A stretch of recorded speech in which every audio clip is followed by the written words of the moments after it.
Bonjour à tous et bienvenue sur la chaîne d'Headphone. Aujourd'hui, nous allons effectuer la réparation d'un problème d'allumage sur iPhone 8. Alors que vous ayez l'iPhone 8 ou n'importe quel téléphone, c'est à peu près le même diagnostic à effectuer. Dans un premier temps, on branche notre chargeur et là, on n'a tout simplement aucune réaction au niveau du téléphone. Il ne se recharge pas lorsqu'on tente d'allumer. Rien du tout. La même chose. On va donc ouvrir le téléphone afin de pouvoir effectuer un diagnostic. On va dans un premier temps retirer la plaque qui maintient notre batterie en place ainsi que les nappes de notre écran afin de pouvoir se connecter en direct via un power supply, c'est-à-dire un fournisseur d'énergie qui va faire office de batterie. On va venir se connecter directement sur la carte mère afin de voir en détail les consommations qu'elle génère, la carte mère, voire le défaut.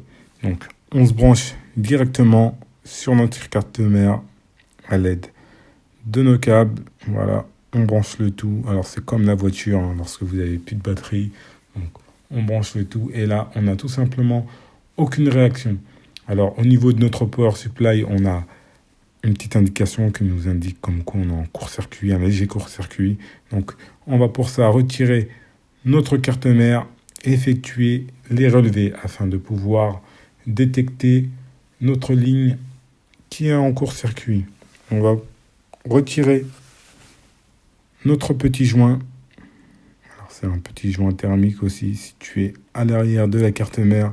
On le retire et là, on a accès à notre petit tableau de bord. Alors c'est comme chez vous, vous avez votre tableau électrique, c'est la même chose. À partir de ce tableau électrique, on a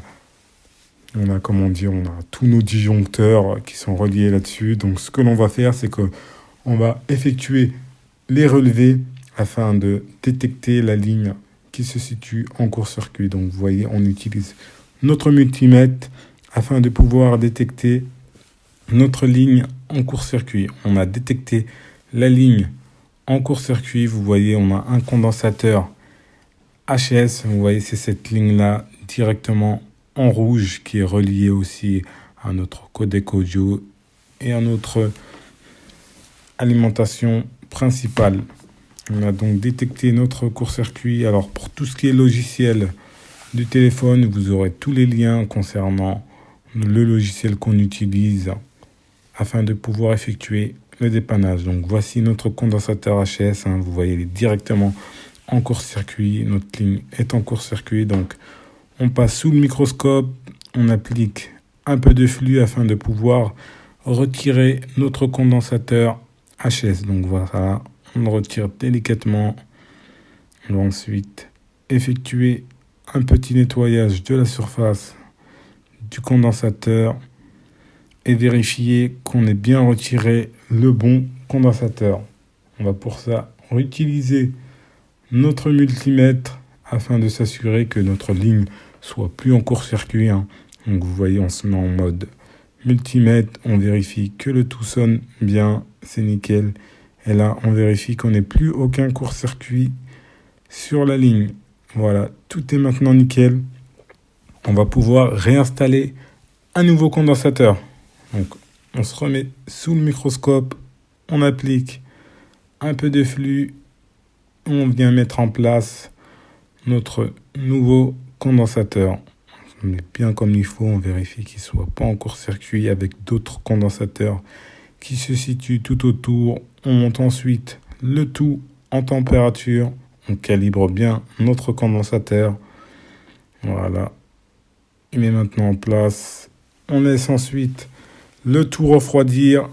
On va ensuite effectuer un petit nettoyage de notre carte mère et pouvoir réeffectuer nos petits tests. Donc, on nettoie notre carte mère, on réeffectue nos petites relevés. Donc, pareil, la même opération. On vérifie qu'on est bien installé le condensateur, tout est nickel, notre ligne est plus en court-circuit. Alors, on va pas réinstaller notre carte mère dans le châssis, on va faire un test directement comme ça, à la volée, s'assurer que notre carte mère fonctionne avant de la réinstaller dans son châssis. On connecte notre écran, ensuite nos câbles directement reliés au power supply. On connecte le tout délicatement, voilà. Et ensuite, on tente d'allumer notre téléphone. Donc, on appuie sur le petit bouton et voilà, on a maintenant notre carte mère réparée et notre téléphone qui se réallume bien. Donc, on va attendre quelques petites secondes afin de s'assurer que le téléphone passe bien toutes les étapes. Donc, voilà, carte mère réallumée avec toutes les données à l'intérieur. On va pouvoir réinstaller le tout dans son châssis afin de s'assurer que la carte mère fonctionne bien et que le téléphone se recharge bien. Donc, on réinstalle tout dans le châssis. Tout est maintenant réinstallé. On va tenter à nouveau de recharger notre téléphone. Donc, on clipse le tout bien comme il faut. Et là, on rebranche notre câble. Et là, on a la petite pile qui apparaît. Vous voyez, ça fait très longtemps que le téléphone n'a pas été chargé. Alors, ce qu'il faut savoir, c'est que quand une carte mère est en court-circuit, ça draine la batterie. Ça draine la batterie, donc ce qui fait qu'on a une batterie complètement à plat. Là, il va falloir qu'on attende un certain temps avant que la carte mère se rallume. Donc voilà, le téléphone s'est bien rallumé. Notre téléphone se recharge bien. Il est à 5%. Donc si jamais vous avez un problème avec votre téléphone, que ce soit iPhone ou Samsung, il s'éteint du jour au lendemain sans aucune raison.